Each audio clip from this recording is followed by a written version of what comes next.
On pense souvent que parler d'argent avec les enfants, c'est compliqué, qu'ils sont trop jeunes ou que ça ne les concerne pas encore. Pourtant, la réalité, c'est qu'ils devront gérer de l'argent toute leur vie, pour se loger, pour étudier, pour se nourrir, pour vivre. Et puisque l'école n'en parle que très peu, c'est à nous, en tant que parents ou éducateurs, de leur transmettre les bons réflexes dès maintenant. Bonjour et bienvenue sur ma chaîne Shelba Mindset. Ici, on parle d'immobilier, de développement personnel et d'investissement en bourse. Si ces thématiques t'intéressent, je t'invite à t'abonner pour ne rien manquer des prochaines vidéos. Mais, aujourd'hui, j'aimerais te parler d'un sujet essentiel, souvent négligé, et qui a un impact direct sur l'avenir de nos enfants, l'éducation financière.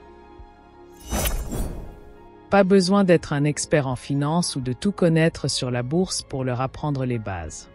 Tout commence par de petits gestes du quotidien. À partir de 6 ou 7 ans, un enfant peut déjà comprendre la valeur de l'argent. Une bonne manière de commencer, c'est de leur donner une petite allocation hebdomadaire, même symbolique. L'idée n'est pas de leur donner de l'argent pour tout et pour rien, mais plutôt de leur permettre de faire des choix. Est-ce qu'ils veulent tout dépenser tout de suite pour acheter des bonbons? Ou est-ce qu'ils préfèrent attendre et économiser pour quelque chose de plus important? Peu importe la décision, l'essentiel, c'est qu'ils en tirent des leçons. Et s'ils se trompent, c'est encore mieux. Mieux vaut faire des erreurs financières à 8 ans avec $5 qu'à 28 ans avec une carte de crédit. Comme le disait si bien John Dewey, l'éducation n'est pas la préparation à la vie, l'éducation est la vie elle-même. Cette logique s'applique parfaitement à l'éducation financière. En grandissant, vers 12 ou 13 ans, l'enfant commence à mieux comprendre les notions d'effort et de récompense. C'est un bon moment pour leur faire découvrir comment on gagne de l'argent. On peut les encourager à proposer leurs services pour garder des enfants, pelleter l'entrée du voisin, promener des chiens ou même vendre des objets qu'ils n'utilisent plus. Ces expériences leur montrent que l'argent se mérite, qu'il ne tombe pas du ciel, et qu'il faut faire des choix intelligents une fois qu'on en a. Si ce genre de conseils vous parle, n'hésitez pas à aimer cette vidéo et à vous abonner à la chaîne. Vous y trouverez d'autres contenus pour vous aider à transmettre des bases solides à vos enfants et à renforcer vos propres compétences financières aussi. J'ai rencontré récemment une adolescente, Taamo, qui travaille quelques heures par semaine dans un petit dépanneur de son quartier. À chaque paie, on prenait le temps de discuter de ce qu'elle pouvait faire avec son argent. Il a été mis en place la règle simple, 50% en épargne, 30% pour ses plaisirs, 20% pour ses projets futurs. Ce type de répartition permet à un ado de se faire plaisir tout en construisant peu à peu une stabilité. Et pour rendre cela encore plus concret, je lui ai montré ce qu'elle pourrait obtenir en plaçant $20 par semaine dans un CELI dès maintenant. Avec un rendement moyen de 7% par an, cet argent pourrait se transformer en plusieurs milliers de dollars à l'âge adulte. Et rien que de voir les chiffres, ça lui a donné envie de continuer.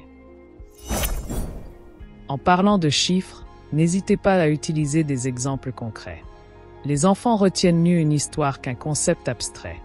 Plutôt que de leur dire simplement « il faut penser à la retraite », dites-leur « si tu mets $300 par mois dans un compte de placement dès l'âge de 18 ans, tu pourrais être millionnaire à 65 ans. » Croyez-moi, le mot millionnaire a beaucoup plus d'impact que placement à long terme.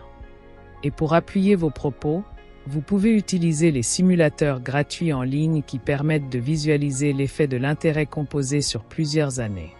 Et comme le résume parfaitement Suze Orman, ce n'est pas le montant que vous gagnez qui compte, mais ce que vous faites avec.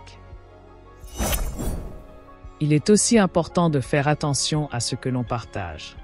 Oui, parler d'argent avec ses enfants, c'est bien, mais il ne faut pas tout leur dire. Inutile de les alarmer avec des dettes passées ou de leur faire porter nos insécurités. Ils n'ont pas à savoir que vous avez été en difficulté avec vos cartes de crédit ou que vous vous disputiez souvent avec votre conjoint à ce sujet. Ce qu'ils ont besoin de savoir, c'est comment faire mieux. Et pour cela, il est essentiel que vous commenciez par prendre conscience de votre propre rapport à l'argent. Est-ce que vos habitudes viennent de vos parents? Est-ce que vous avez grandi avec des croyances limitantes sur l'argent? Identifier votre bagage financier vous aidera à ne pas le transmettre inconsciemment à vos enfants. Par ailleurs, le fait de vous voir prendre soin de vos finances envoie un message encore plus fort que tous les discours. Si vos enfants vous voient établir un budget, comparer les prix, économiser pour un projet, ils intégreront naturellement ces comportements. Ce que vous faites a souvent plus d'impact que ce que vous dites. Et comme le rappelle si bien W. Du Bois, les enfants apprennent plus de ce que vous êtes que de ce que vous enseignez. Et si vous connaissez des parents autour de vous qui pourraient aussi bénéficier de ces conseils, partagez cette vidéo avec eux. C'est en diffusant ces connaissances qu'on bâtit une nouvelle génération plus consciente, plus autonome et plus libre financièrement. Finalement, rappelez-vous que l'éducation financière n'est pas une leçon unique, c'est un processus. Une série de petites discussions au fil du temps, des moments du quotidien utilisés pour transmettre quelque chose. Une facture reçue, un achat réfléchi à l'épicerie, un virement automatique sur un compte d'épargne, toutes ces situations sont des occasions d'apprentissage. L'objectif n'est pas d'en faire des experts en finance, mais de leur donner confiance, de leur offrir les outils pour prendre des décisions intelligentes et de leur montrer que l'argent, quand il est bien géré, devient un allié pour construire la vie qu'ils veulent. Merci pour votre attention. J'espère que cela vous a inspiré à commencer, dès aujourd'hui, à parler d'argent avec vos enfants, parce que c'est à travers ces petites conversations qu'on forme de futurs adultes responsables et libres.